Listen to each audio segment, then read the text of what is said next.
प्रधानमंत्री नरेंद्र मोदी ने वाराणसी यानी अपने निर्वाचन क्षेत्र में, अपने लोकसभा निर्वाचन क्षेत्र में आज पूरी आन बान शान के साथ 5 किलोमीटर लंबा रोड शो पूरा किया। प्रधानमंत्री मोदी वाराणसी से एक बार फिर लोकसभा चुनाव लड़ने के लिए मैदान में हैं। कल वे अपना नामांकन करेंगे। मंगलवार को नामांकन 14 तारीख को करने का पहले से ऐलान था, लेकिन उसके पहले आज प्रधानमंत्री ने भव्य रोड शो किया और इसके जरिए अपनी ताकत दिखाई। तो रोड शो के भव्य बनाने में बीजेपी ने कोई कसर छोड़ी नहीं। रास्ते को भव्य रूप दिया गया। हजारों कार्यकर्ता उनके साथ रहे। सड़क के दोनों तरफ बड़ी संख्या में समर्थक उनका स्वागत करते रहे, फूलों की बारिश करते रहे। प्रधानमंत्री वाराणसी की सीट से लगातार तीसरी बार इस बार चुनावी मैदान में है, जहां लोकसभा चुनाव के 7वें और आखिरी चरण में 1 जून को मतदान होना है। तो पुनीत जी, वाराणसी की सीट पर पहली बार नरेंद्र मोदी ने 2014 में चुनाव लड़ा था। करीब 56% वोट उस वक्त पीएम मोदी को मिले थे और 2019 में जब चुनाव लड़ा तो ये वोटिंग परसेंटेज का आंकड़ा बढ़कर करीब 62 और 63 तक जा पहुंचा था।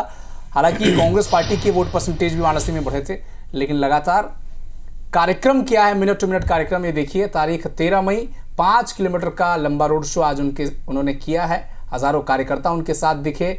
भारतीय जनता पार्टी के झंडों और बैनर से पूरा काशी पटा हुआ दिखा।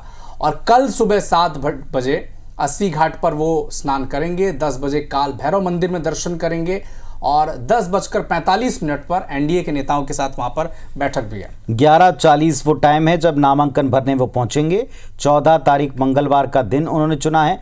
सुबह 7 बजे 80 घाट पर गंगा स्नान, 10 बजे काल भैरव मंदिर में दर्शन और इसके उपरांत 11 बजे तकरीबन एनडीए नेताओं के साथ मीटिंग होने वाली है और 11:40 पौने 12 के आसपास नामांकन भरने वे जाएंगे।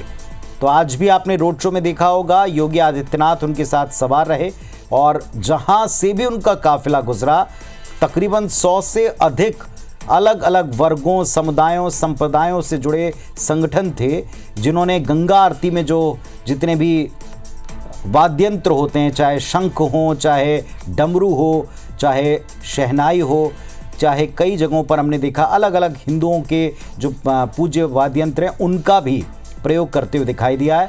आज आप देखें, माल्यार्पण के साथ उन्होंने शुरुआत की थी और पीएचयू से शुरुआत करने के बाद वे जैसे ही सड़कों पर निकले, तकरीबन 5 घंटे उनको लग गए काशी विश्वनाथ कॉरिडोर तक पहुंचने में या बाबा के द्वार तक पहुंचने में, और इसके बाद ये रोड शो संपन्न हुआ है।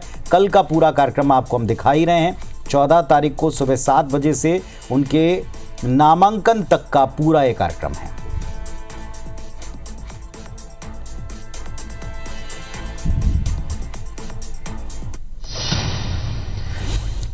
चौदह मई मंगलवार के दिन प्रधानमंत्री नरेंद्र मोदी 24 के चुनाव के लिए वाराणसी से नामांकन दाखिल कर देंगे, लेकिन ऐसा पहली बार नहीं होगा। नरेंद्र मोदी इसके पहले भी 2014, 2019 जैसा भी अविनाश आपको बता ही रहे थे, नामांकन दाखिल कर चुनाव जीतते आए हैं। तो 2014 और 2019 की यादें ताज़ा कीजिए। ये 2 तस्वीरें आप देखिए।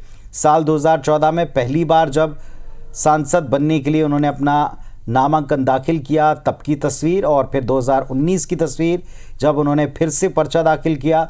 दोनों बार वोटिंग प्रतिशत अलग अलग रहा है और बढ़ा है।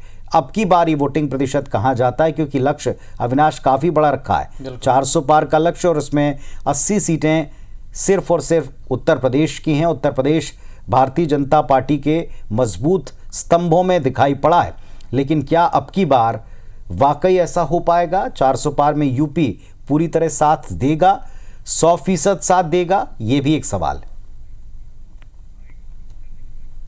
सुनवाते हैं आपको 24 के रण में प्रधानमंत्री की तैयारी को लेकर कुछ प्रतिक्रियाएं भी आई हैं,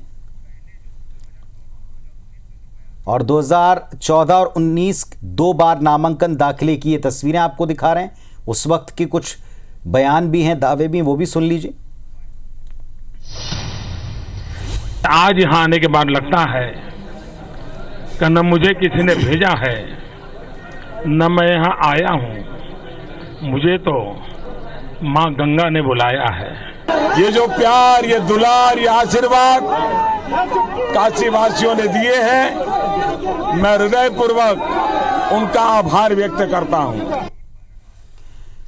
तो 2014 में कहा था मां गंगा ने बुलाया है, फिर 2019 में गंगा पुत्र की तरह उनका स्वागत हुआ और आज तो ऐसा लगा कि जैसे बाहें पसारे वाराणसी 5 साल से इंतजार भी करती रही अपने जनप्रतिनिधि और देश के प्रधानमंत्री के स्वागत के लिए। समूचा वाराणसी सड़कों पर दिखाई पड़ा, इसमें कतई संदेह नहीं। और इतिहास और संस्कृति को कैसे जोड़ते हैं पीएम मोदी। जब हाल फिलहाल में एक इंटरव्यू उनका हुआ तो उन्होंने कहा कि पहला बयान हमने दिखाया कि ना मुझे किसी ने बुलाया है, मैं गंगा माँ के आह्वान पर यहाँ पर आया हूँ। इस बार कहा कि गंगा माँ ने मुझे लगता है कि मुझे गोद ले लिया है। तो इमोशनल कनेक्ट करना पीएम मोदी से कोई सीख सकता है।